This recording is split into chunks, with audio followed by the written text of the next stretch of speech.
Hello. Hi, Christian Prince. Hey, Sarah. How are you? Good, how are you? I'm all right. What do you want to Since you say guys, to us? I have one rational thing that Okay, you as a Muslim, you have something rational for us. Give it to us. Go ahead. Islam is the only religion that actually unifies all the other faiths under God. That is a big fat lie, my friend. I'll tell you why, right? That's a big fat lie. Show it to me. Here we go. It's a challenge in front of it. I'm not insulting you. I'm just saying whoever told you that, he lied to you. Show me how Islam unify all religions and the one faith. Go ahead. Well, our understanding is that there have been over 184,000 prophets. It's what? What? There's been over 184,000 prophets. 184,000 prophet. So we believe that all these prophets. Okay, what happened to those prophets? What is their names? I'm telling you the idea behind why I believe Islam is the only unifying religion. So you see, you just said something proving Muhammad to be a liar, my friend, because you just said there's 184,000 prophet, and the Quran says in chapter 14 verse number 4, we never send any messenger except in the language and the tongue of his own people. Do you agree with the Quran or not? Of course. Okay, so who is the Muslim messenger to India who speak the tongue of India? There's more than 400 languages in India alone. I don't know his name. I'm just giving you the general idea. So from all the 400 nation languages ethnic group in India, you could not find me one person. Isn't it weird? You know, even though I don't know the names of the prophets, but this is not the problem. This is not the issue. The issue is that you are you're taken into consideration as a fact when it is something cannot be proven. I cannot say now that I have a God who sent to every nation. He sent 1 million messenger. Okay, what? Give me a name of them. I cannot. That's mean I'm fabricating a lie. Did the Hindu mention any prophet is a Muslim prophet before? No.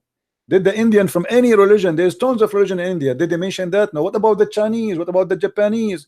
What about the all the Asian nation? Where is those messengers? Nobody heard of them. Did your God Allah He send a messenger to the Indian in America and North America or South America? So this is a big fat lie. This is alone is a proof to us that Islam is a false religion. Secondly, when you say that Allah He sent 184,000 messenger, but yet still He cannot make us Muslims, this means He's a big failure. No, he's not yes. a failure. I'll tell listen, you lady, listen, lady. When He sent 184,000 messenger, did He send books with them? I don't know. Okay, that's mean that you have a God who have a library, and this library have 184,000 book, but only one book the Muslim claim is left on this library. Your God is the worst librarian ever in history. He could not preserve the 184,000 books, and he lost all of them except one. That is the Quran. How we can trust this God to be God? Imagine you have a guy, you give him a key for a building, and he have inside this building 184,000 book, and then we come back after many years, and then we open the building, and we find that in this building there's only one book in the shelf. How funny this guardian for the book is. He will spend the rest of his life in jail, and nobody will believe that he lost them. People will believe that he is corrupt and he sold them in the black market. Don't you agree? No. What do you mean no? Where is the 184,000 prophet books? What happened to them? All of them, they're gone. Well, you know, some Jamaicans, they also had a prophet. Oh, the Jamaican, they have a prophet. Okay, what his name? His name was Muhammad? No. They had their religion is called Rastafarian, right? Yeah, Rapso. Yeah. Okay. What does this have to do with Muhammad, with Allah? You see, you are mixing things up. The Jamaican, they believe in voodoo and many crazy stuff. Don't go there. Listen, lady. Is it true that Aisha, she said that your Quran was eaten by a goat? Yeah, I didn't really study hadiths. I study the Quran alone. Okay. I mean, I'm not like as smart as you when it comes to hadith and stuff. So did the Quran, was the Quran a victim of a goat? And the goat ate the Quran? Okay. Why Allah, he is God, yet he could not stop a goat from eating the book of God? I mean, this is not an army, this is not CIA, this is not a KGB, it's just a poor goat. How the goat ate the book of Allah? Well, you know, humans have a part to play too. It's not just God is going to do everything for us. You know, we have to put our... No, but this is not true, because the Quran says that Allah is going to preserve the Quran. That can be a good scenario if your God did not open his mouth and he said, Inna alayna jam'uhu wa qur'anahu. It is on us to collect the Quran and to recite the Quran. So as long Allah, he is the one who promised that he will collect the Quran, then we cannot accept anyone, you know, to say to us what you said, because he said, I'm going, it's on me. It is on me. Who? Allah. You know, Inna alayna jam'uhu wa qur'anahu, chapter 75, verse number 17. So you cannot say to me, oh, we have a duty as a human to protect the Quran, because Allah, he confirmed that this is his duty. No, I'm saying from the goat and like from kids or from something that, you know, if we have a Quran, we put it on the shelf. I don't know how it got how you can preserve the Quran if the goat ate it already? Can you recite for me the verses which the goat ate? You cannot. That's it. It's in the belly of the goat now. And until now we could not find this goat. It's missing. If you go to the FBI website, you will see in the front page it says the big name wanted. If you go, this is in America, if you go to Saudi Arabia, until now you will see that goat picture is there, because until now it's missing, and we need to find desperately those verses.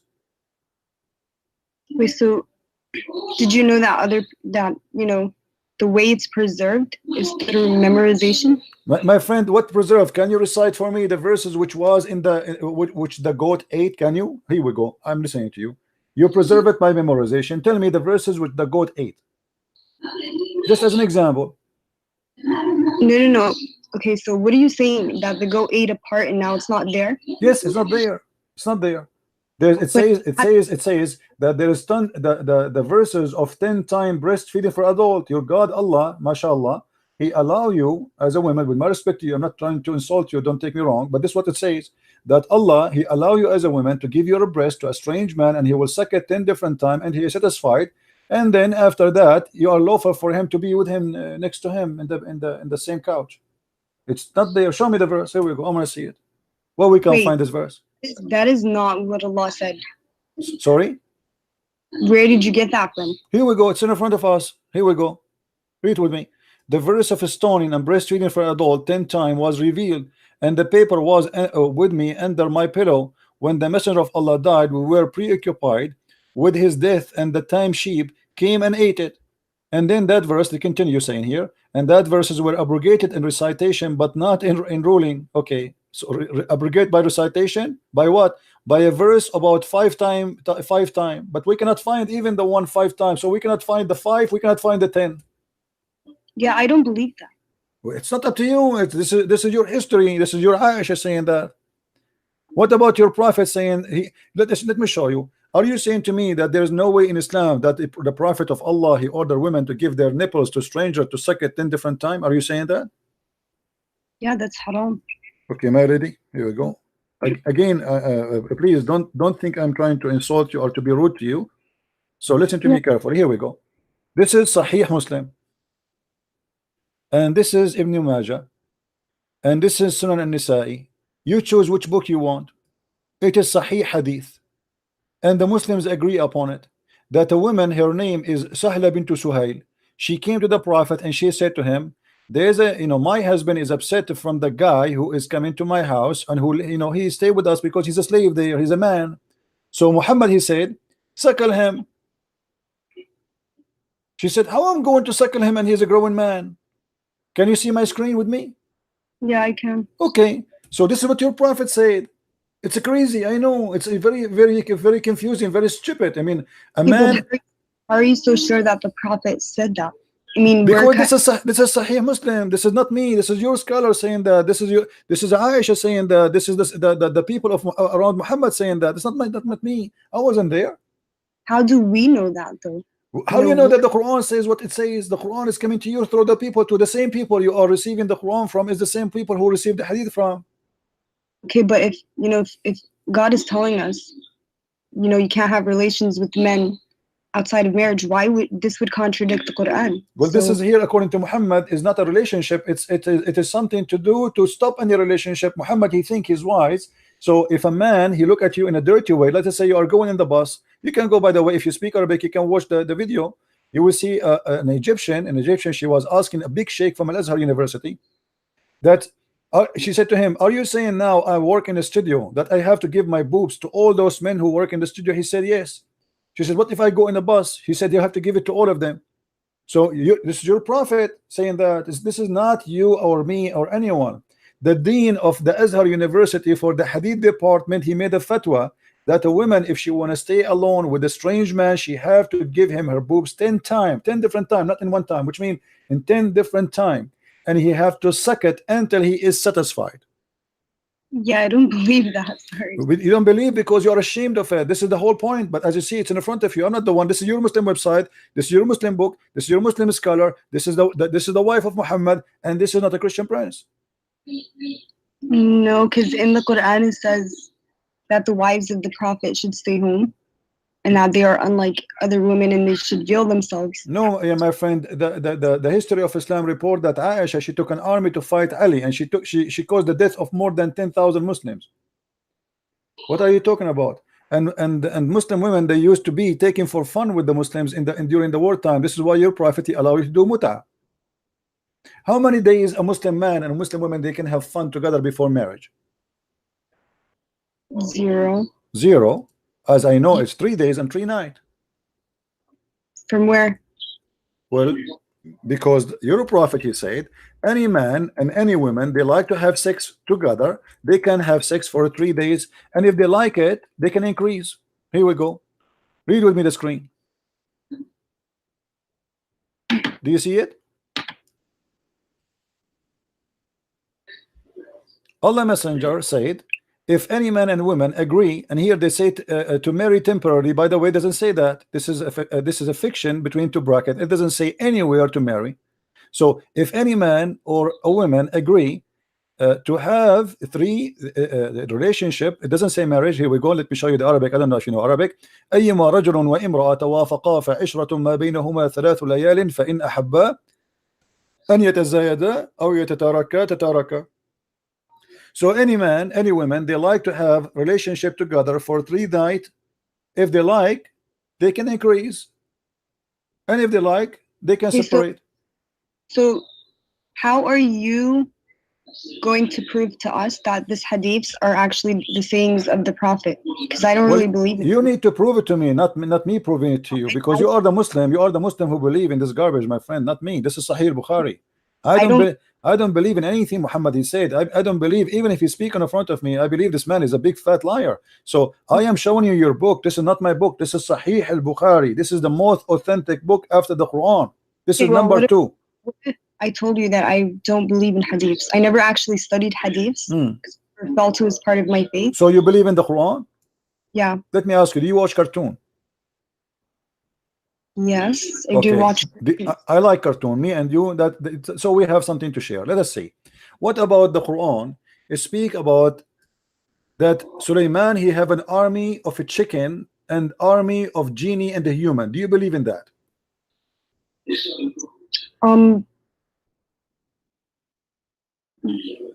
Wait, can you explain that chapter to me?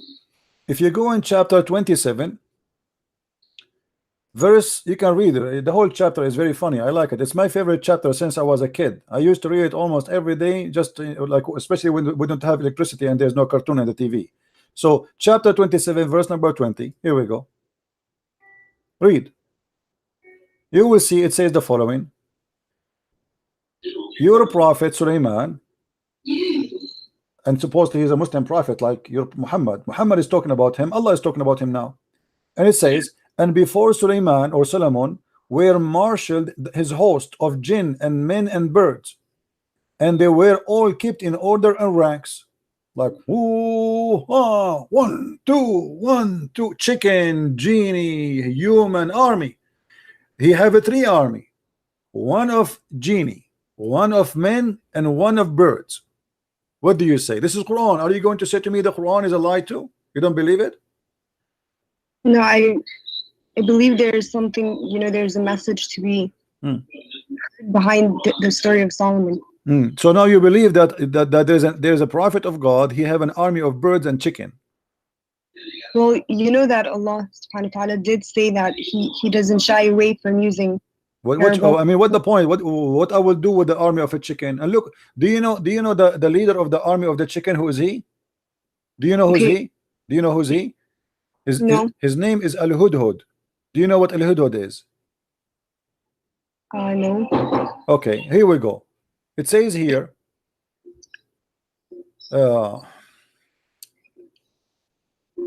and he took a master of the bird, the master of the bird. Okay, this is a general. Do you? Let me show you. Do you speak Arabic? Yeah. Okay. If we go now and search for what Al Hudhud mean, give me a second to show it to you on the screen. Okay.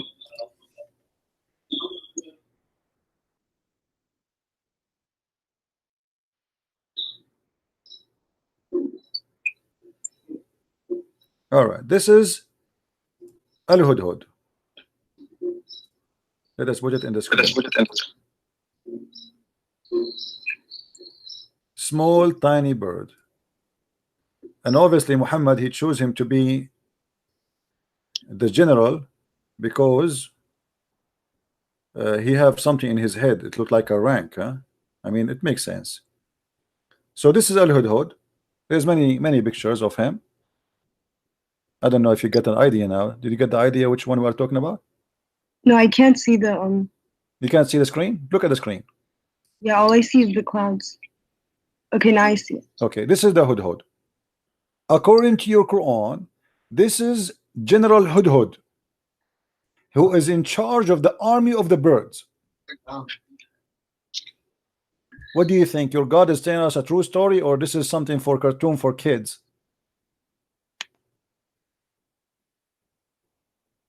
Okay, so there is the story of Solomon with the jinn and them. Okay, so let's think about it, right? Let us think about it. Go ahead.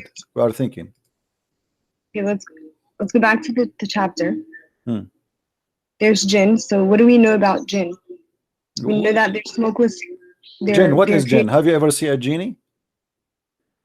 Yeah, I saw in my dreams the genie before. You saw a genie before? In my dream, though. In your gym? In my dream. On your dream? I saw. You know, I have a friend. He saw a genie in his dream. It was his mother-in-law. I'm not sure what you saw yourself. What do you mean you saw a genie in your dream? What is the genie? What is genie? It's another creation by God. And it's made of smokeless fire. So when I saw it in my dream, I saw the form of the genie, but you can see through it. I saw through it. Is it true that you Muslims believe that genie can have sex with you? Yeah, I don't know about that. What do you mean? I don't know. Come on, be honest with me. You know that. Even there is a Muslim, he opened the door on his wife, he found a fire. With my respect to you, he found the fire in her private part, and he claimed that this was the reason, because of the genie he was sleeping with her, because genie is made from fire, correct? I mean, I haven't heard that story. Like Okay. I've never personally experienced anything like that. All right. So now Sulaiman, he have an army of genie. What he did with the army of genie? Okay, so he had maybe, you know, by the permission of God. Yeah, but what he would do with the army of genie and army of chicken? What he would do exactly? He occupy which territory with his genie and chicken?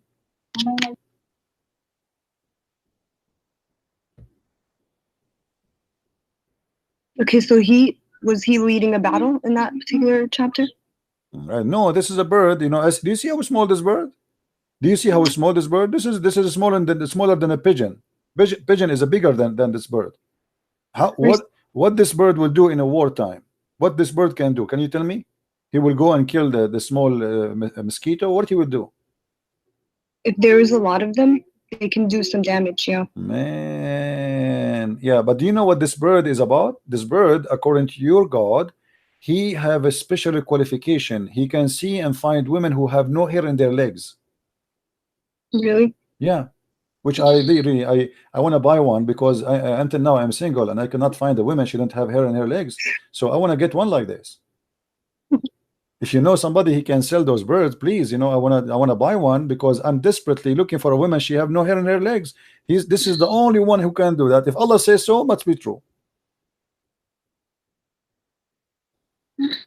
Are you laughing? Okay, so anyway, you said so Solomon. Sarah, let us do this, Sarah. You say to me that Okay. you know, you as a Muslim, why you are a Muslim? I mean, look at this. This is don't can't you tell this is really crazy? I mean, what kind of God? Who is going to believe those? Like, have you heard that Sulaiman he heard the speech of the ant? Did you hear about that story? That Sulaiman he heard the speech of the ant. Yeah, the one where. Okay, do you know that the ants don't talk? The ants don't have a speech. Ants are mute. So how Sulaiman he heard the speech of the ant? How he can hear it? Ants are mute. Well, ants they communicate by chemical and by vibration only. They don't talk. Look here what it says. So when Sulaiman walked with his host, his army, one of the ants in the valley of ants. By the way, my house in the Middle East is about like 20 kilometers from the valley of ant. You know, we are neighbors. So when he arrived there, one of the ant, when he arrived to the lowly valley of ants, one of the ants said, "O ye ants, get into your habitation, lest Solomon and his host," which mean the army of chicken and the genie, "crush you under his foot without knowing it." So he smiled, amused at her speech. How Sulaiman how he can hear the speech of the ant if the ant are mute? Well, if God, you know, God had to give him that ability. Do you know how many ants in the valley of ants? How he can hear only one ant? What is the secret behind that? I mean, only one ant spoke. There's like a million ant in there, and there's only one ant. She spoke and she said, "Hide." What about the rest of the ants? What they said? Takbir? But I'm saying that if you know, just like Isa, Jesus, he was given powers by God. So the same thing with Solomon's ability. Okay, why Isa have power by God and his power about resurrecting people from death, making the blind see, but Sulaiman he have a power of things nobody see. It's just fiction, obviously, like a flying carpet. Sulaiman have a flying carpet. Flying carpet can carry 600,000 chairs. Do you really believe in flying carpets, Sarah? Be honest with me. You believe in flying carpet? A flying carpet? Yeah. No. You don't believe in flying carpet? What do you mean? I saw it in Alibaba. It's true. Well, I've never seen a carpet flying, so I don't know. I saw it in the cartoon. It's true. As long as it's in the cartoon, must be true. So are you saying to me that you will not believe in a flying carpet if I show it to you now, a cartoon?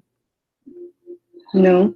I mean, I'm really surprised. I thought cartoon is the best way to make you believe in something. Well, hold on. You just said that you don't believe in a flying carpet, but this is in the Quran. Yeah, but I'm saying that, you know, Allah did tell us that some of the stories are metaphorical, or you know, they're no, those are not metaphorical. Those are not metaphorical. This is about a flying carpet, and we can show you what even your prophet said about them. There's nothing metaphorical. You know, Sulaiman chapter 21 verse number 81.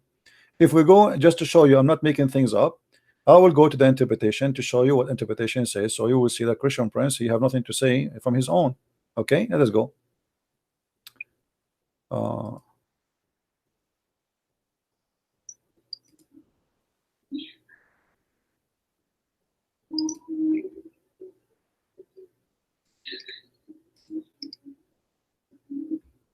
All right.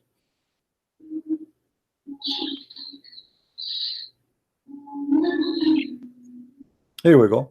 And to Sulaiman we subjected the wind strongly. Ragging means we subjected a strong wind to Sulaiman. Tajri bi amri, he running from his command towards the land which he blessed, meaning the land of Asham. Okay, let us see what does that mean. And if everything we are all knower, Allah saying, he had a mat made of wood.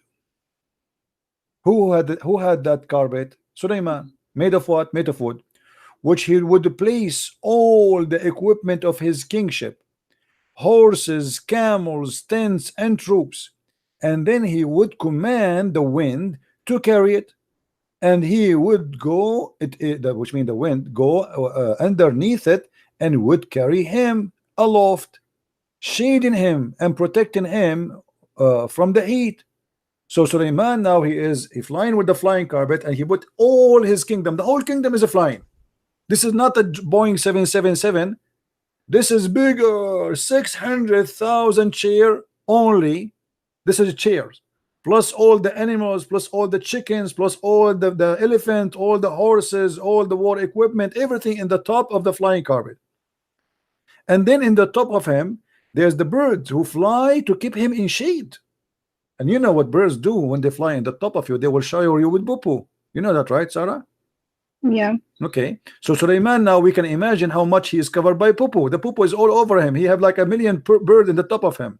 So until he reach wherever he wanted to go in a land. So what your Quran teaching us, that Suleiman, when he wanna go, let us say from Jerusalem, he wanna go to Los Angeles. What he do? He say, the flying carpet come. The flying carpet, the flying carpet come, and all his army jump in the flying carpet, and they put the 600 chairs there, and they put all the camels, the horses, and everybody, come on, takbir, Allahu Akbar, everybody go on the top of the flying carpet, and we go to Los Angeles. What do you think? This is a true story. So I think that the message of that story is that God gives powers to whom He wills. You know, so for Solomon, it would be the control of, you know, the wind, the jinn. What else did he do? So you really believe in the flying carpet? I remember just 5 minutes ago when you told me you don't believe in flying carpet. Now you are saying you believe in the flying carpet. Told you okay, so the message of it is that God gives powers to whom He wills. Yeah, but this is not power. This is flying carpet, my friend. This is not power. This is a flying carpet. What power? This is a flying carpet. Do you really believe in flying carpet? Do you believe that there is somebody can fly with his kingdom? We fly in airplanes today. I bet you the people but airplane is not a flying carpet. There's an engine and there is etc. and cannot carry 600,000 chairs. 600,000 chairs is bigger than a city. Yeah, but we're capable of building an airplane, and no one knew that before. Hold on, but there is a huge difference between this and that. You know, this is a flying carpet. You order it by order. Hey, flying carpet, the flying carpet carry you, and all the kingdom is carried. This is cannot be true. Why the Jews? Why the book of the Jews, the Bible, did not mention the flying carpet of Suleiman? I mean, why they are hiding it? What do you think? Do you think the Jews, they saw it in auction? They cut it apart and they sell it. Why the Jews in their holy book did not tell us about the carpet of Suleiman?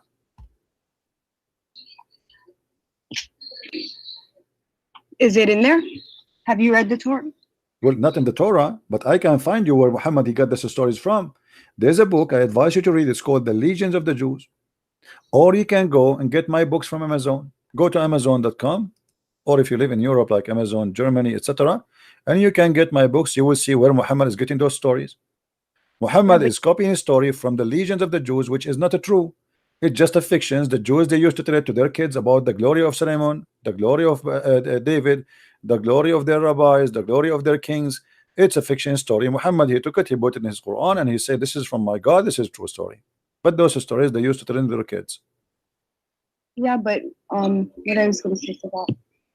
Yeah, but obviously this is a lie. As an example, in the Quran there's a story about the 7 sleepers in chapter 18. 7 sleepers.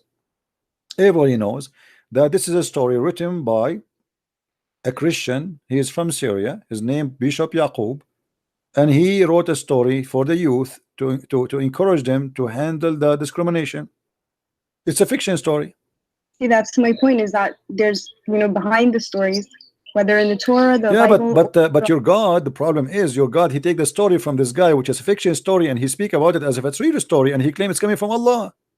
Imagine I write a book. Imagine Shakespeare, he write a book, and then your God, he take the story, he says, I am the one who wrote the book of Shakespeare. the thing is that, you know, from the Bible and from the Torah, this is the same God that's talking. No, it's not the same God. My God, hold on. We're not the same God. You know, your God is not exist. Your God, you know, is a pagan God. As an example, why your prophet he kissed the black stone? Why your prophet he kissed the black stone? I mean, you read that in Hadith, didn't you? Well, I read that in the Hadith. Don't you pray in the direction of that stone today? Don't you? Yeah. Do you know it's the golden ratio of the earth? The golden ratio. This is have to do with what? That's a sign for mankind. This is a sign for mankind. What? This is the Trinity. Golden ratio is 1 to 2. That's mean Trinity. Do you Muslim believe in the Trinity? No, of the universe, the earth. I mean. I know, but the golden ratio is 1 to 2, 3. Trinity. So do you believe in the Trinity?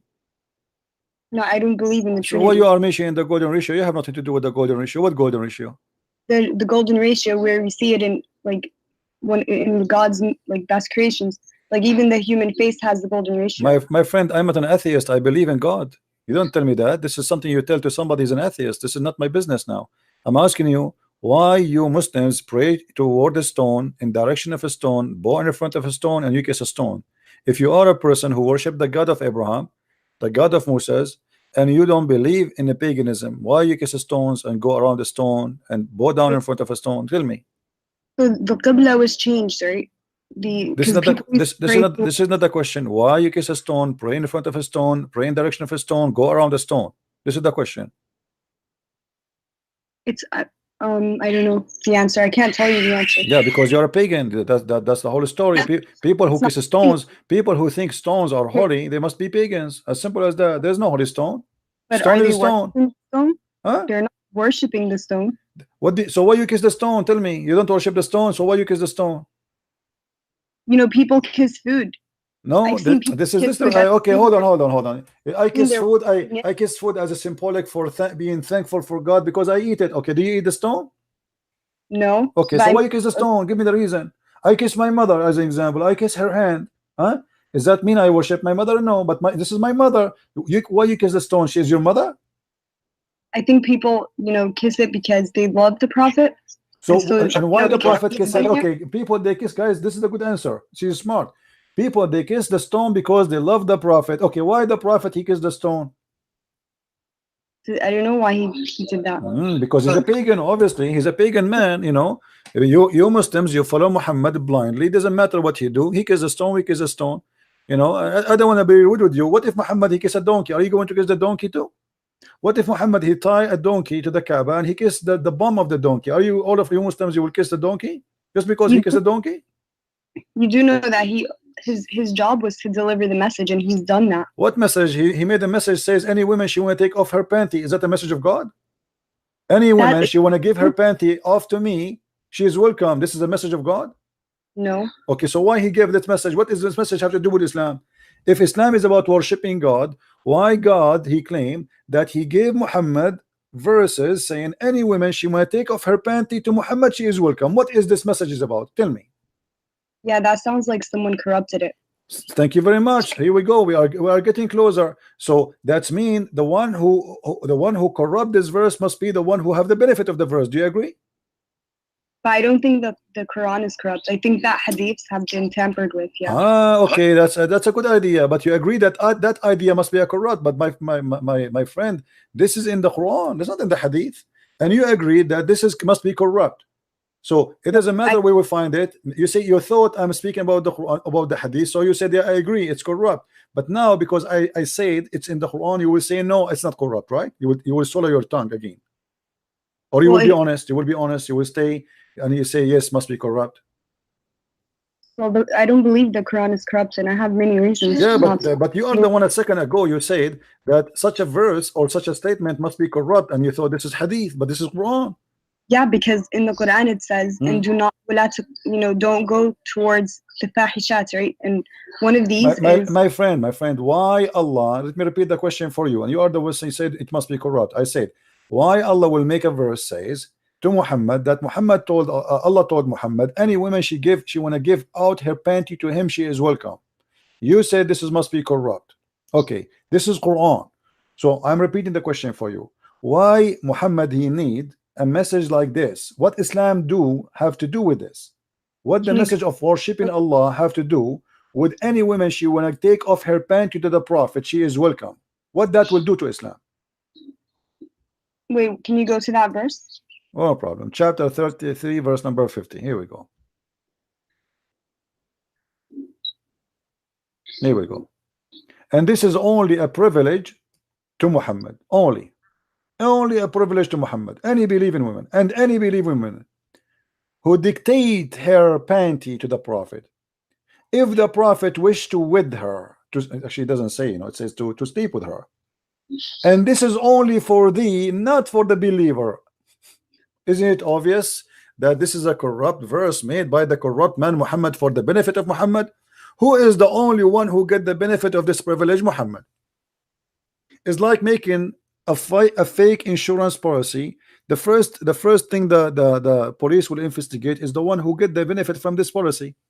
If somebody kills somebody and this body, he is going to inherit the policy of, let's say, life insurance, then the police, the first thing they try to check is the one who get the benefit of the insurance, because he's the one who get the benefit.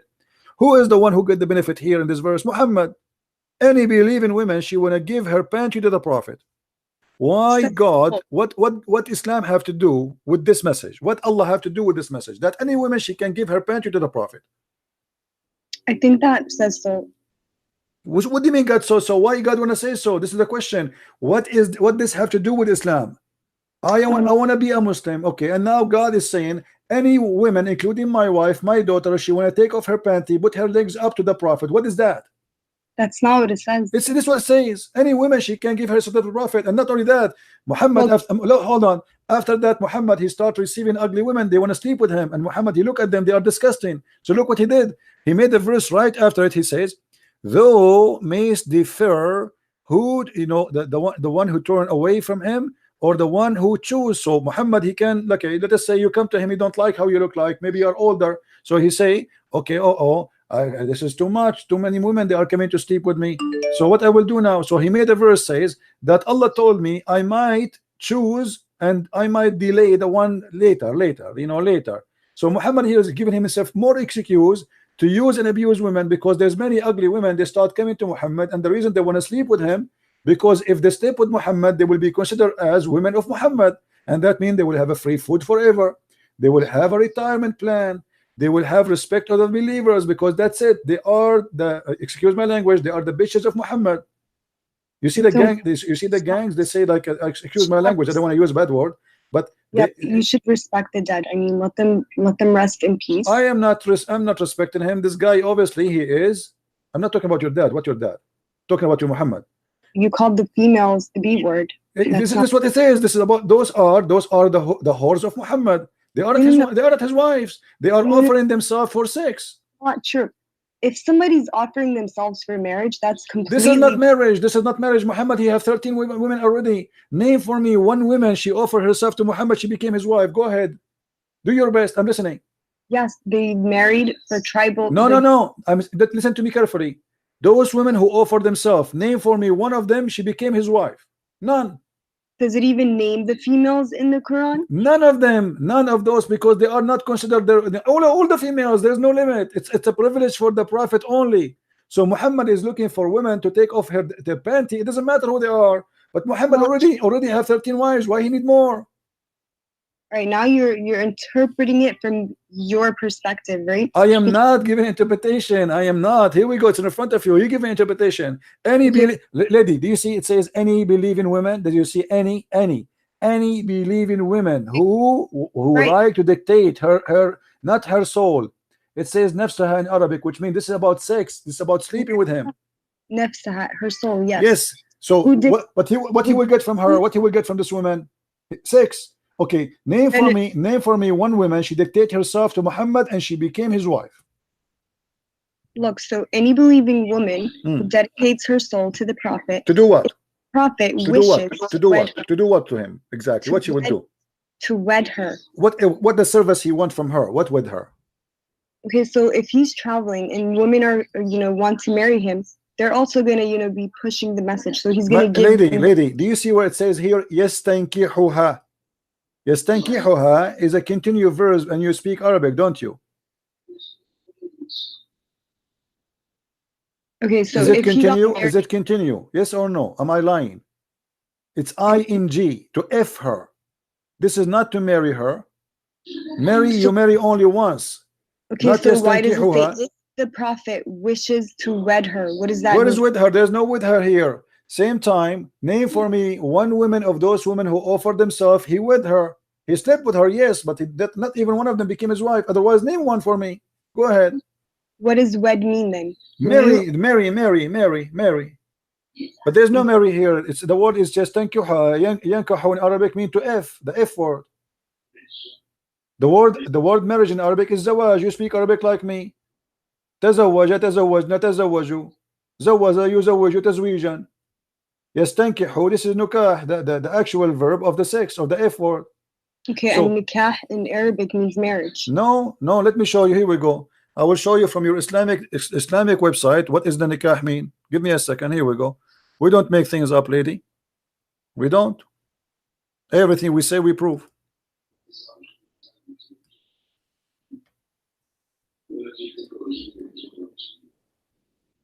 Means like marriage contract. Well, from my understanding. Okay. Let us see.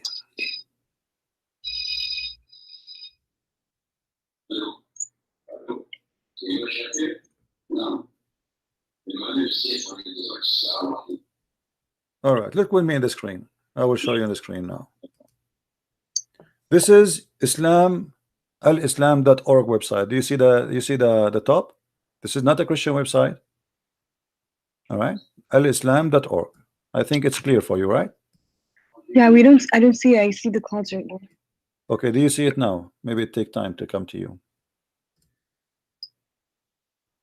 Do you see it now? No, not yet. Okay, it will take maybe a second.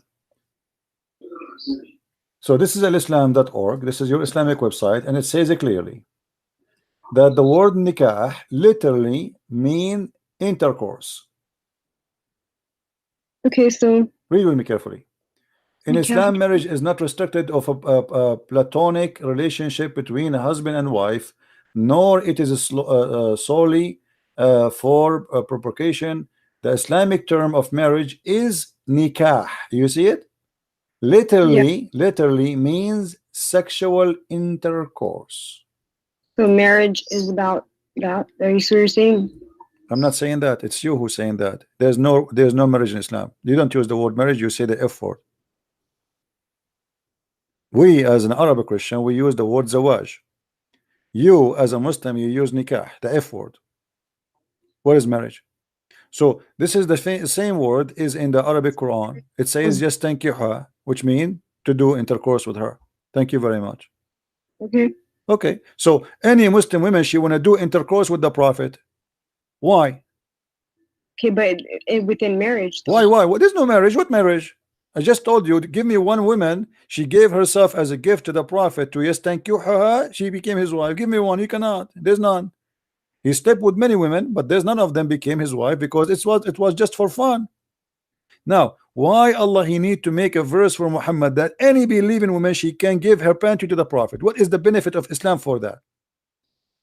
Muhammad already is not a single man. You see, if Muhammad was a single man and he's trying to find Muhammad a woman to marry him, I will say, okay, the guy he is trying to find a woman to marry him, to be with him. But the guy, he have tons of women, he have many sex slaves in the top of that. Why he need to make such a verse? Says any woman she wanna sleep with me, she is welcome. And he claimed that the one who said that is Allah. Yeah. Why? I mean, everything that's in the Quran is the word of Allah. Yeah, this is what I'm saying. So why Allah need to make a verse says any woman she can give her private part to Muhammad? Why is that? What that will benefit Islam with? What is the point? Muhammad is a man busy with God. He's a prophet of God. This guy, he should be not have time for women. But look, he make tons of verses, and this is a privilege only for him. This is not even for the Muslims. It's only for him. There's no other Muslim can do that.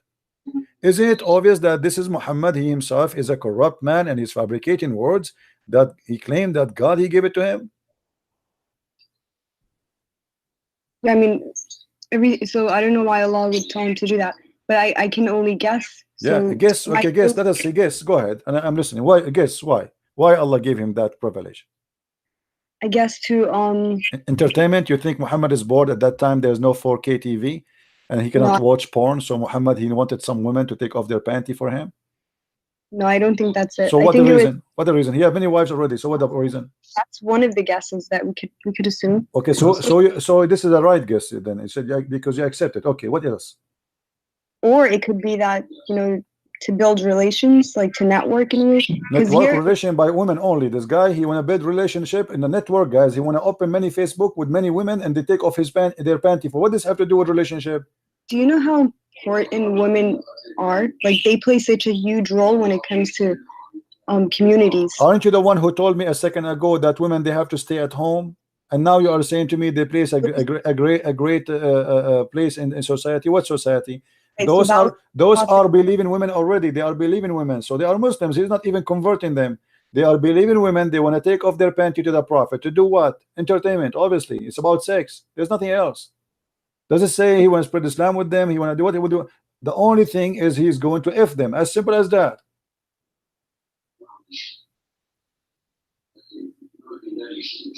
I mean, that's what it is. Yeah, that's what it is. Thank you very much. I agree. That's what it is. Muhammad is a person who is taking advantage of him claiming to be a prophet, using the poor people around him, having sex with their women. And even Ibn al-Arabi said, listen, Ibn al-Arabi said that if the prophet, his eyes fall into a woman, her husband must divorce her immediately so the prophet, he can have her. You know that? Do you know that?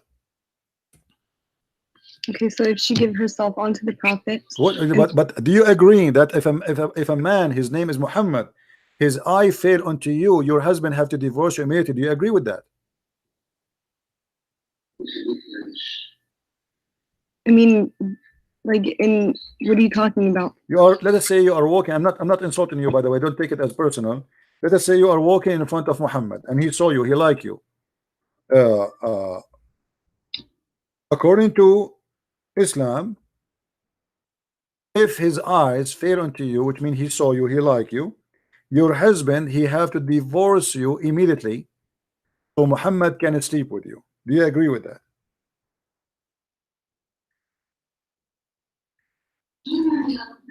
No. Well, this is what it is. That's what you're saying it is. I'm not saying that. I will show you the reference. You want to see the reference? You want to see the reference? Sure. Okay. Let me find the reference.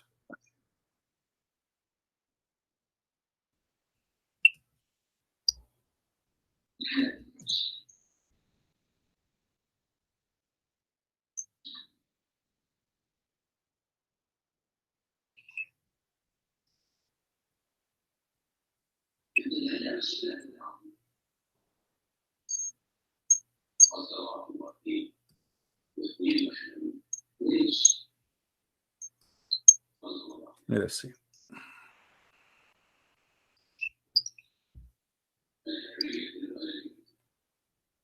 All right, this is the official government website of the Kingdom of Saudi Arabia, and this is Tafsir al-Qurtubi. I'm sure you know what al-Qurtubi is, right?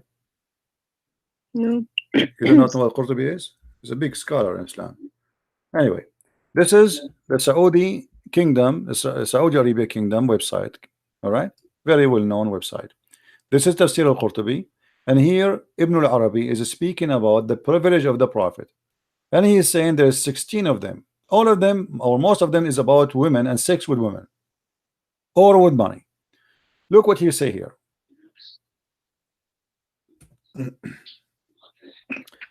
قال ابن العربي. Let us see what قال ابن العربي. This is Quran interpretation for that verse. Read. You know Arabic, that will make it a lot easier for me. Do you see in front of you on the screen the Arabic? Do you see it, Sarah? Do you see the Arabic? I see it. Okay, does it say إذا وقع بصره على امرأة وجب على زوجها طلاقها وحل له نكاحها? How disgusting that is. You just said you don't accept that. If Muhammad, he look at you and he like you, your husband must divorce you immediately So the prophet, he can, with my respect to you, he can sleep with you. What do you say?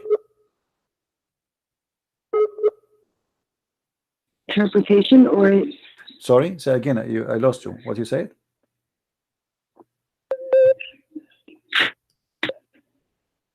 Where in the Quran that is? This is the interpretation for the Quran. It says clearly that if the prophet of Allah, his eyes fall into a woman, her husband, he must immediately divorce the woman, so the prophet, he can F her immediately. Why? I know, but can you tell me which chapter in the Quran that is, so I can read it for myself? This is the same chapter we are talking about, lady. I know you are not listening to me. This is the same chapter. Listen, this is the same chapter, chapter 33, verse number 50, and this is Tafsir al-Qurtubi, and this is the official government website of the Kingdom of Saudi Arabia. Let me show you the banner, so you will see I'm not making things up. This is Tafsir al-Qurtubi, and here I will show you the Saudi Arabia banner address. Here we go. All right. Do you see it? Do you see the screen? Quran.ksu.education.edu.sa, Saudi Arabia. This is a government official website of the Kingdom of Saudi Arabia, and this is Tafsir al-Qurtubi, and this is what your Islamic cult teach. This is cannot be a prophet. This is a scumbag.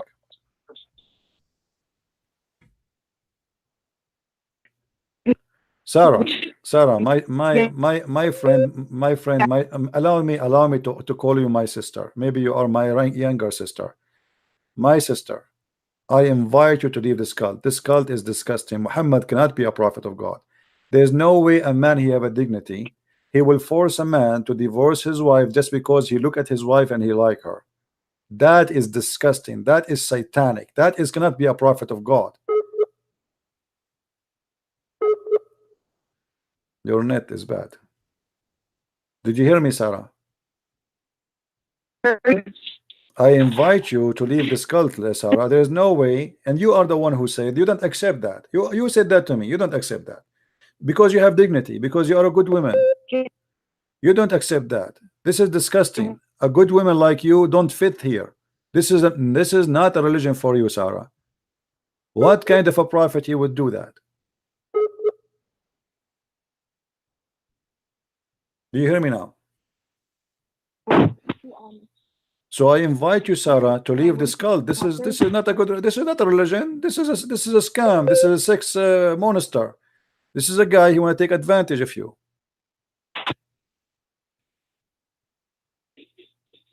Did you decide to leave Islam, Sarah, or not yet? Did you decide to leave Islam? Say yes. Leave this cult. This is satanic. It's obvious. Go and follow the holy Jesus, the holy name. Follow the holy Christ, who never commit a sin. Why in the world you want to follow such a man and you ignore the best of the best, the Messiah, the Messiah, the best of everyone? There's no one like him. Why you want to follow a man like this? What kind of a man? This guy is not even qualified to work a gardener for you. You don't even trust him to be in your house. Your husband will not even trust him to be alone with you. Sure, he was known as trustworthy. Say again what? One who is trusted. Say again what? He was known as an Amin. What Amin? This is Amin. Did you hear the story of your prophet? He went to his own son and he flirted with the wife when she's married to him. What Amin? Amin mean trustworthy. Muhammad, he went to Zainab. He went to Zainab. Listen, what Amin? Muhammad, he went to Zainab when the husband was not there, and he flirted with Zainab, and he said to her, "Praise be to Allah, the one who made my heart flip for you." This is trustworthy. What kind of trustworthy? Imagine I go to visit you, and I am your father-in-law, and then when I see you, I flirt with you, and then you tell your husband, and then I take you from your husband, and then I sleep with you. This is the trustworthy. Take care, Sarah. Take care. Take care. Muhammad is trustworthy. If this is trustworthy, what trust garbage is?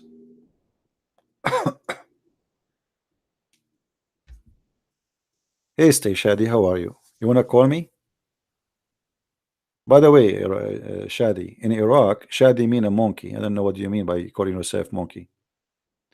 I am making up stories. I show it in the screen. Everybody see that whatever I speak of, I show it in the screen. I never say something without proof. Challenge me. She speak Arabic and she saw it and she read it.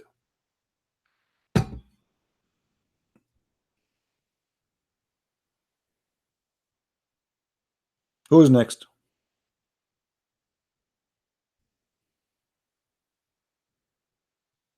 Who's next? Who want to prove to me that Muhammad is anything to be even qualified to work in the post office? Muhammad is not qualified to work in the post office because we cannot trust him to deliver the letters. He will open them, he will see what is inside, especially if it's pictures for women. If you work for Amazon, there's no delivery for lingerie ever will arrive to any woman in the world. He will open the boxes, he will sniff the panties, and he will keep them at home.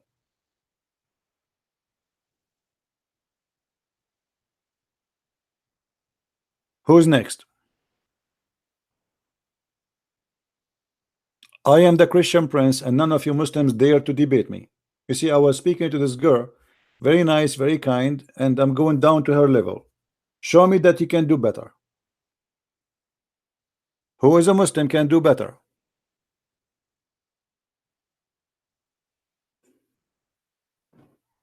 Why liar? Why liar? Here we go. Let me show you. You are saying to me I'm liar. Your prophet was accused by you Muslim that he stole an underwear. Do you want me to show you that? Shadi, let me show you. Here we go. Guys, he's saying I'm a liar. You tell me, if Muhammad was stealing underwear, according to the Quran, he was stealing it for what? To wear it or to sniff it? The underwear was red. Let's read together. And even the chapter number is a miracle. Chapter 3, verse number 161. Let us go to the interpretation. I'm lying, right? Okay. Let us see.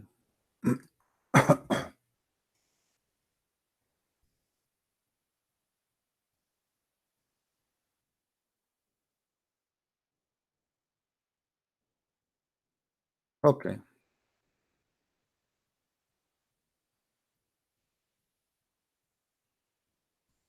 Read with me and laugh. Let us see who's lying. And as you see, those are your Islamic books, not mine. Your prophet was an underwear thief. And now you tell me he was doing what with it?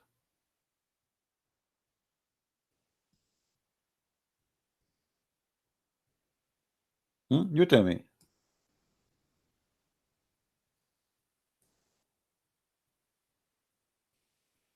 Here we go. When some red velvet cloth went missing in the day of Badr, some people began to say, perhaps the prophet took it.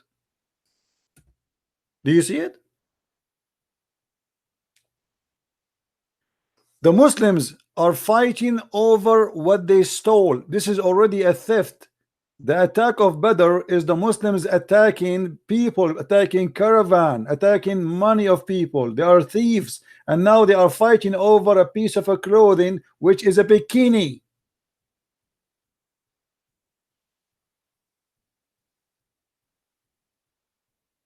Do you see a trustworthy? And then what happened? Allah, he sent the verse says, no way, it's not Muhammad, no way. Okay, hold on. If you are God, why you don't tell us who is the one who took it?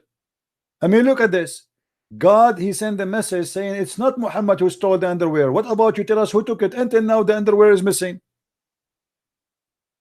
Until now, if you go to the website of the police of Saudi Arabia, they have a big prize for the one who will find the underwear which Muhammad was accused to steal.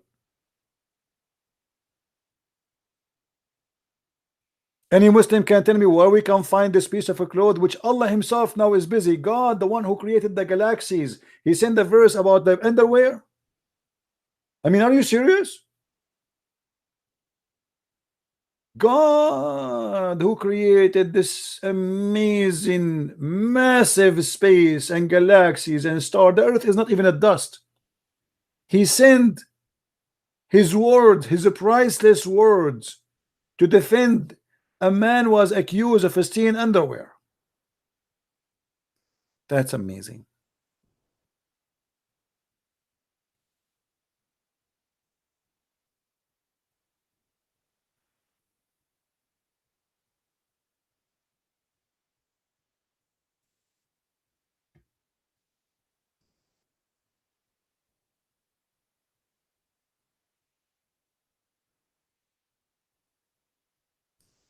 Any Muslim?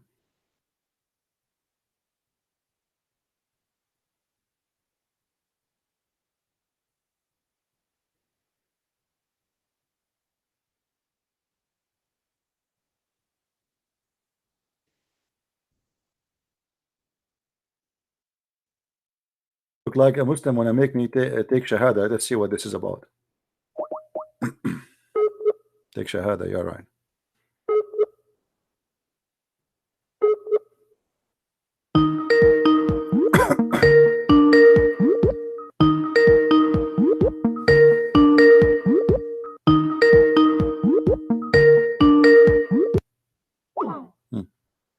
Yeah. Potatoes.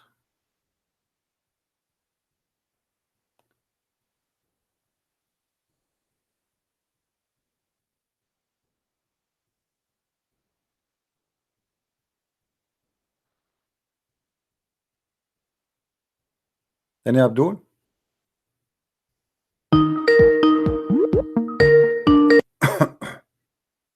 Hello. Yes.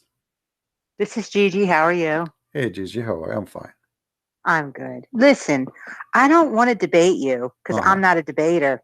But you are a And I Muslim, can right? admit, You are a Muslim, right? la la, I'm talking. Let me just finish what I'm telling you. Oh la la, okay. La la means no. You know that in Oh, Arabic. okay, all right. Okay, so I'm not a debater, and I'm not going to debate you. What you would debate me I'm about not. if you aren't a Muslim? But I have nothing to debate about with you. Yeah. La la, let me talk. Let me talk. But my friend, who is a very knowledgeable Muslim, who can debate you sitting in a car with nothing, wants to debate you, and you refuse to do that on Facebook Live. I don't understand why. What you Facebook? Can't debate anywhere. I don't do broadcast on Facebook. I do it here. All my people listening are here. Why he don't come here? Why you don't call me in Skype? Well, you do not need to go anywhere. What about call me in Skype? He can do live in Skype in YouTube in Facebook. He can do it in Facebook. But the reason why you don't want to do that is because you don't want to leave your stuff. Your copy and paste stuff? And all like this. What stuff? What copy? I have to show my reference in the screen. Hold on. I have to show my reference. Is it about talking or about proving? Is it about talking or proving? I have to show the reference in the screen. Why don't you show your face? Facebook? Hold on. Is Facebook is internet or it's not? I thought you weren't rude. You are rude. You are rude. You are saying you are accusing me. I cannot leave my place. Who are you? What do you know about me? What place? What place? Do you want me to sit with him in his car? Why want to go to his car? Do we have a date? I didn't say go to his car. So where I will go? Where I will go? Where I will go? Where I will go? Where I will go to debate him? Tell me where I will go to debate. Where Gigi? Where I will go to debate him? Tell me where I will go to debate him. Go ahead. You can go. You have a page on Facebook and filled with lies and rude and crazy stuff about Islam. I'm a Christian before. I know. Listen. I know what you're doing. Let us prove who is the liar. Prove to me one lie I said in Facebook. Go ahead. Prove to you. I don't have to prove anything. You have to prove it because when you say somebody is lying, you have to prove him a liar. Aren't you the one saying to me that there's a guy he can get me busted? Listen. You both of you are a piece of garbage because if you are truthful in what you are saying, what I'm talking about. You are a piece of garbage because if you are not, you will not accuse me of lies, but you cannot prove it. When you accuse somebody of lies, when you accuse, I don't respect you. I don't respect you. Get lost. I don't respect you when you cannot prove me to be a liar. When you say to somebody you are a liar, and I say to you, show me one lie I said, you said I don't have to prove it. That's because you are a scumbag. How stupid are you?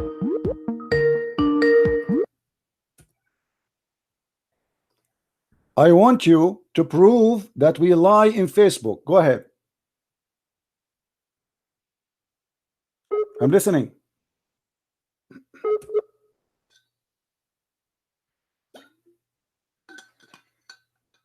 Are you there?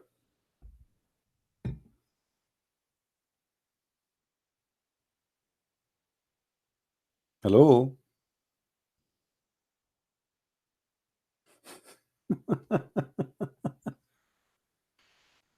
Just go. When you have better internet, call me. Who is a Muslim? You have the courage to call me.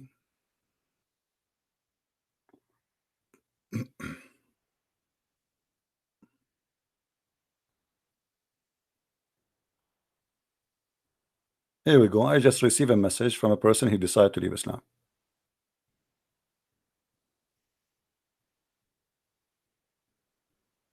I will not show all his name. I will show a part of his message.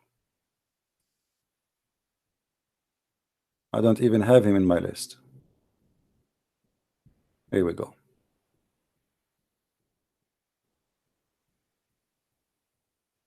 Do you see it?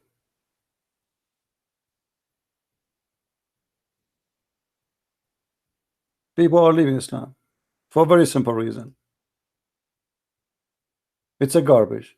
When a Muslim, he says to me, you are posting lies, and then he don't dare to call me to show me the lies. Obviously everybody knows who is the liar.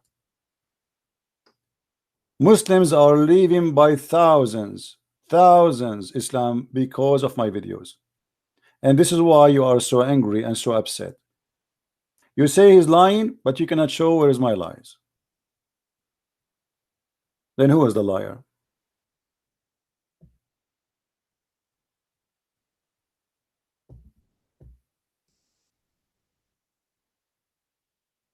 Who is next? Who want to leave Islam?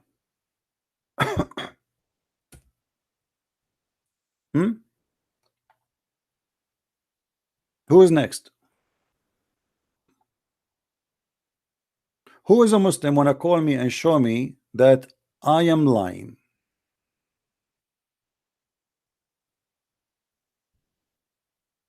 Right?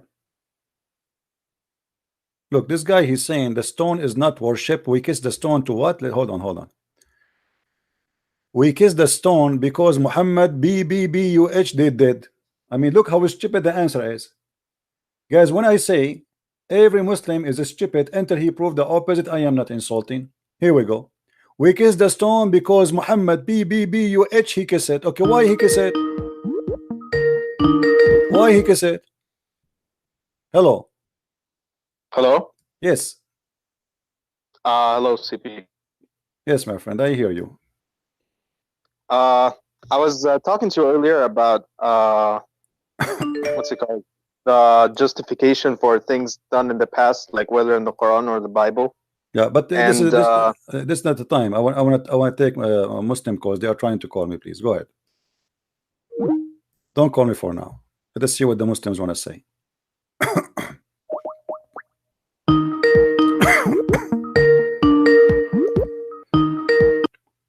Oh, this is Gigi. Yes, Gigi, how are you? So did you find the lies I post in Facebook, or you did not find one? Okay, listen 1 second before you go any further. You apologize to me for calling me garbage. I'm not garbage. I didn't say you were garbage. You said I'm lying. You said I'm lying. This is lies are being told about. Okay, I did listen. Not say, when you said somebody that lie, he told I am the one who told those lies supposedly. So you're accusing me to be a liar. So prove it. No, you prove it. Prove it. Otherwise, this is garbage. Prove it that I did lie. Show me one lie. Go ahead. I'm listening. I am listening. I am listening. Show me one lie I said. Go ahead. I don't talk with somebody that disrespects me and calls me garbage. You are the one who accused me to be a liar. You are disrespecting me. Now you have to prove me to be a liar. Otherwise, you are not a decent woman. Saying on Facebook about Prophet Muhammad, peace be upon him, is lies, and you know they're lies. Show me one. Show me one. Which one?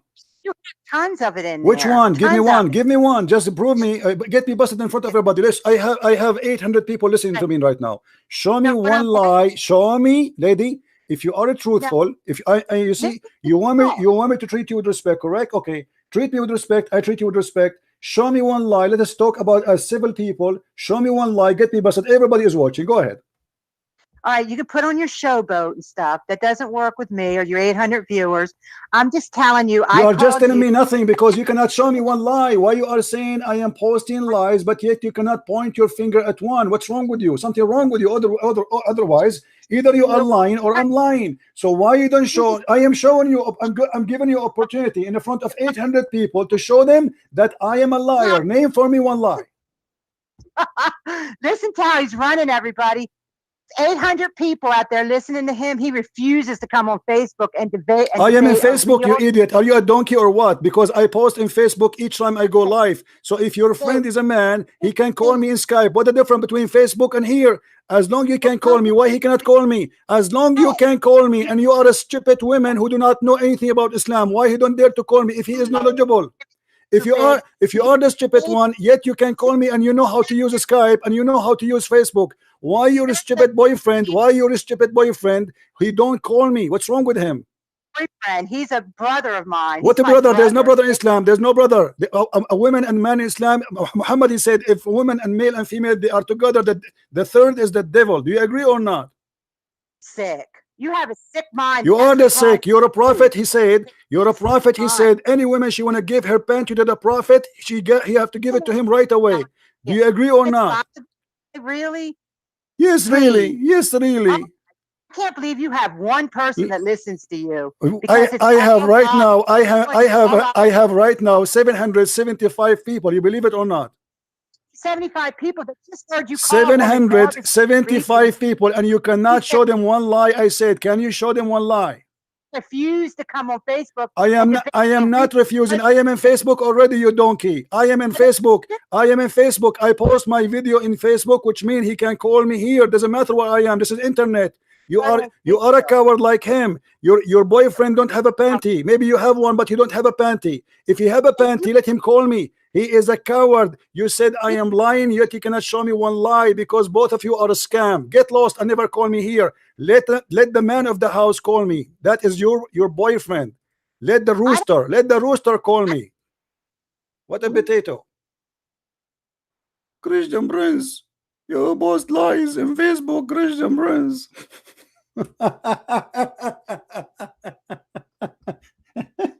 Okay, what is the lie I posted in Facebook? Can you show me one? I'm not going to debate you, Christian Prince, you know. By the way, I might convert to Islam and you might be one of my 4 roommates. You must be stupid to believe in Islam. How a woman, she can even accept Islam for a second unless she is really mentally ill. How a woman, she can agree that a man, he can beat her as if she is a goat unless she is mentally ill. This is your Quran. Let us see what Islam says about you women who is a Muslim. Chapter 4 verse number 34. Christian Prince, you are lying. Christian Prince, I show in the screen everything I say. Prove me wrong. And this is your books and those your websites. You are lying. Christian Prince, I'm going to hit you with my bra.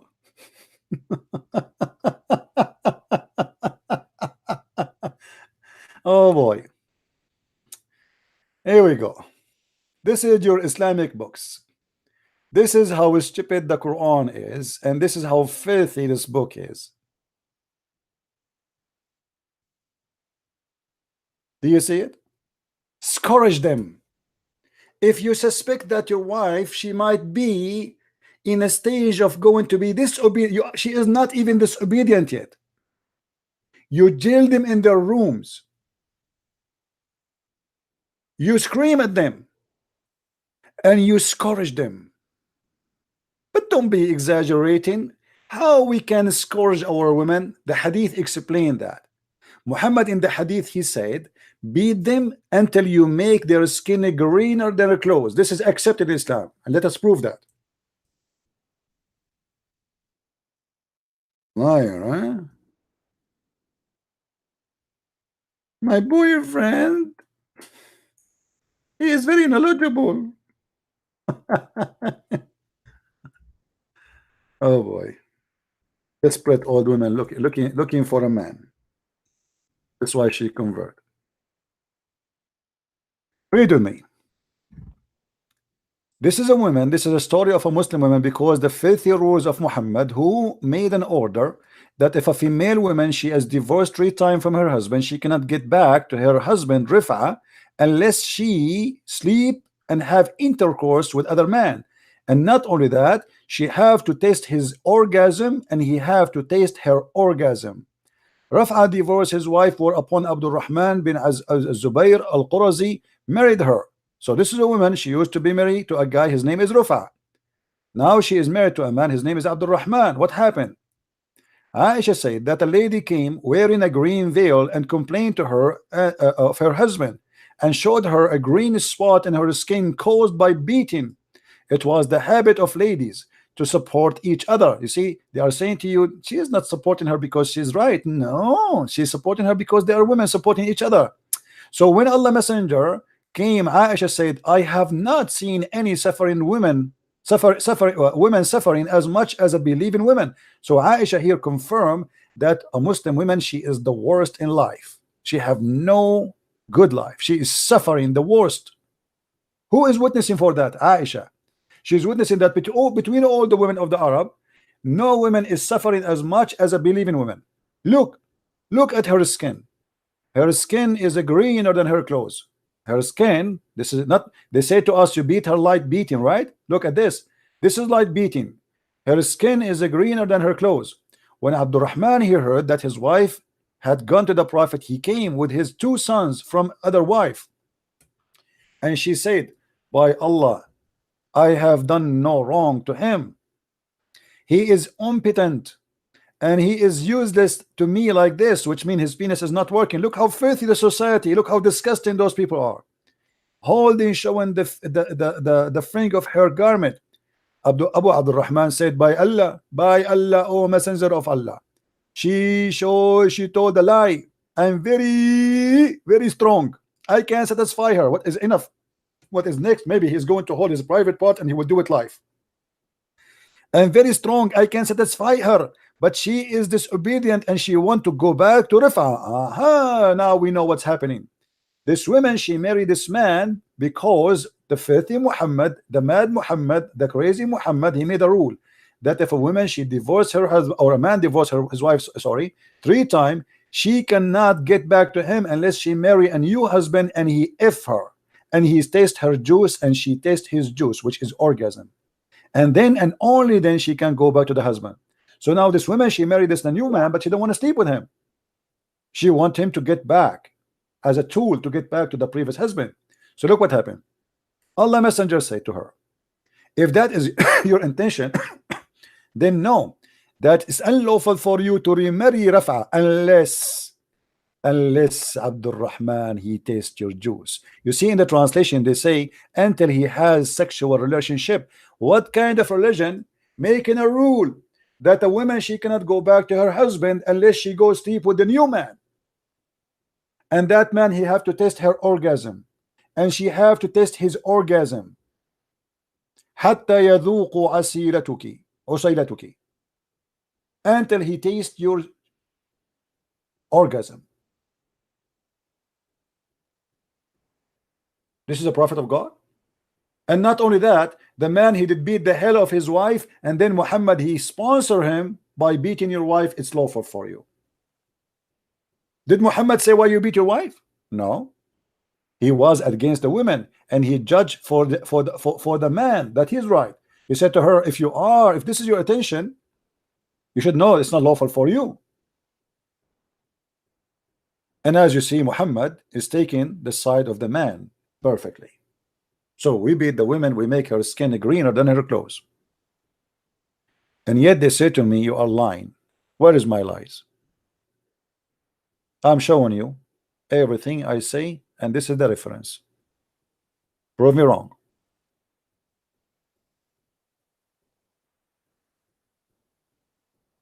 Why you don't put the information in context? Sarah, she is saying that. Okay, Sarah. Let's see what Sarah was saying. Of his wife, and then Muhammad, he sponsored it. Hello? Yes, Sarah, you said I am not putting things in context. What does that mean? everything has a context. Like the okay, what is the context that I can beat my wife until I make her skin greener than her clothes, and then I say that you have to sleep with a new husband so you can go back to the old husband? Go ahead. when I say in context, I'm talking about historical context, right? Well, this is the historic, the story in front of us as it is. I read the whole story. I did not even cut a letter from it. Right. So you do know that with Islam came the revolution of everything. Like what? Women quickly gained rights and inheritance in. That's false. That's false. every That's aspect- false. That's false. That's false. That's false. Women is before Islam they inherit everything. Not only that, they used to be very rich. As an example, Muhammad himself, he used to work for Khadija. Is that true? Yeah, but she was a widow, right? She is a widow, which means she inherited her husband. Is that correct? She inherited everything from her husband. Yes. So this is she was not a Muslim woman. Is that correct? I guess. Okay. So women, right? they have their right, and not only that, she was the boss of Muhammad. Is that correct? Right. Okay, so she have right, and she is a businesswoman. She have an inheritance. She is independent. She is the boss. What is next? Islam make the women wear a veil, became inside the box. And you are the one who said to me when you called me first time, you said that the wives of the Prophet, they have no right to go around. They have to stay home. Didn't you say that to me? But before Islam, women, she was a queen. Women, she was a leader. Women, she was a counselor. Women, she was a businesswoman. As an example, Khadija herself. So Islam destroy you and make you just a sex toy. Where's your that?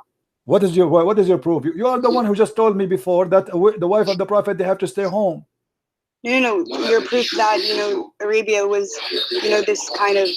What do you mean? You never heard of the queens in Arabia and other country around? Who is Cleopatra? Who is Zenobia? Who is Khadija? Isn't it Khadija? She was a businesswoman before Islam. What's wrong with you? Who is Qurfa? Who is there is many famous women in the history of Arabia. What are you talking about? There's many queens. So those are women. Even the Quran speak about Sulaiman flying all the way from Jerusalem over the flying carpet to see the Queen of Sheba. The Queen of Sheba, not the King of Sheba. So after Islam, where is the Queen of Sheba? What happened to Yemen? Since when when the last time Yemen have a queen? Isn't it your prophet? He said that a woman, she lead her nation, they will never be successful, which means it's forbidden for women to be a leader in Islam. Okay, so what I'm talking about is from a legal perspective, right? So legal, yeah. You said to me that Islam gave the women a right. Islam took all the right from women. Islam made the women a sex toy. As you see here, Muhammad is forcing the women to sleep with the man. She don't want him. Obviously, this is rape. The women, she don't want to sleep with the man. The man is beating her to force her to sleep with him. Muhammad, he took the side of the man over the women, and he is forcing her to sleep with the man. Where's the right? Yeah, but you're talking about hadith, right? So what I'm saying doesn't matter. Hadith is your prophet words. All right, so what I'm saying from my knowledge, right? I know that Arabia was very oppressive to women. So women would. That's a lie, my friend. That's a lie. That's a lie. Here we go. Look at the Arab Christians. Are they oppressed to women? We don't have Islam. We don't believe in Islam. Are we oppressed to women? That's a big fat lie. If the Arab are oppressed to women, we are Arab Christians. Show me how the Arab Christian, they oppress their wives. Okay, so does the Bible, does it have any inheritance laws for women? Sure, the women she inherit. Yes, the women she inherit in the Bible. In Islam, the women in Islam, one man equal to two women, correct? No. So in Islam, the woman is equal to two. The man is equal to two women, even in the witnessing in the court. Is that correct? No. What do you mean no? It's not correct. Oh boy. So women and men are equal in goodness in front of God, in front of Allah's eyes. They are equal. However, men are given daraja, meaning that they have a step above women. Lady, I don't know what's wrong. I don't know what are you talking about. Here we go. Let us see. You said no, right? You said women, they don't have right as the men. Let us see. Let us see. Can you put the TV down, please? Okay. All right.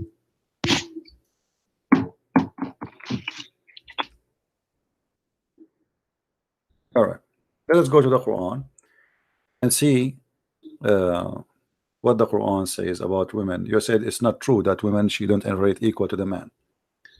I don't know what kind of Islam you are learning, but obviously you have nothing, you know, you have no idea what are you talking about. If we go in the Quran, we will find the following.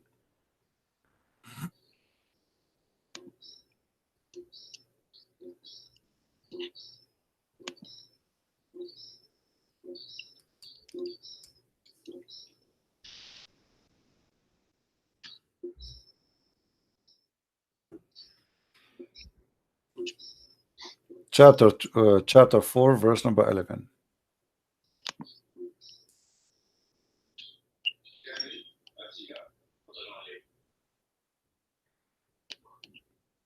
Do you see the verse? Yeah. Okay. Does it say that one male is equal to two females? In terms of inheritance, yeah. So why you said no? For the male, what is equal to the share of two females? But if there are only daughters, two or more. Yes, the women in that century. But you said no. But you said no. You said no. You said no. I told you that the one man he inherit equal to two women. You said no. This is from a economical perspective, right? What economical perspective? This is how it is. This is the inheritance is about economy, is about money, is about property. What are you talking about? Same time, the Quran here he said a stupid thing. It says if two females, you know, if one man is equal to two females. All right. Now, and he's talking about two females. If male is you know, equal to two females, and then he says to you, let me show you in Arabic so you can get a better understanding. It says فإن كن نساء فوق اثنتين فلهن ثلث ما ترك. If they are more than two, they have the third of what the parent left. I mean, this is crazy. Because this is impossible. Mathematically, this is impossible. I will give you an example. If I have $1,000, if I have $1,000 and I have one male and 5 females, how we can divide the $1,000 between the one male and 2 female and 5 females? Okay, so what I'm saying, right, when you're putting things into context, you should mention, you know, how Arabia was. How Arabia was. You said to me that, you see, you swallow your word. A second ago you said to me this is not true, and now it's true. Same time, as you see, the woman she is not allowed to be equal inheritance to the man, but before the woman she can. And now not only that, the woman she is not allowed to witness in the court. She can witness only in the case of writing. Is that correct?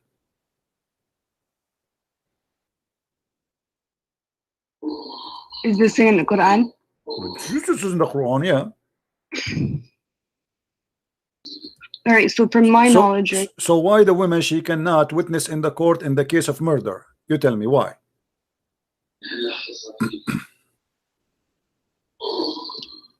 What is the wisdom? Where is that in the Quran? Well, the Qurans make it clear that women they can witness only in the case of borrowing money. As simple as that.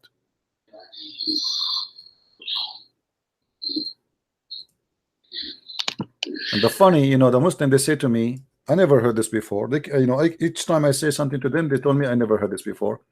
يا أيها الذين آمنوا إذا تداينتم بدين إلى أجل مسمى فاكتبوه ليكتب بينكم, etc. And it says here, go down. فإن لم يكن رجلين فرجل وامرأتان مما ترتضون. Read it. Only in the case of money borrowing, a woman she can be a witness, and 2 women equal to 1 man. As simple as that. Okay, so when we're looking at it from that society's perspective, it was a you keep saying it from that society perspective. Why women she cannot be a witness in the court? Why only in the case of money only? What if a woman she saw a crime? What if 1 million women they saw a man murdering a man? Why we cannot give them the right to be witnesses?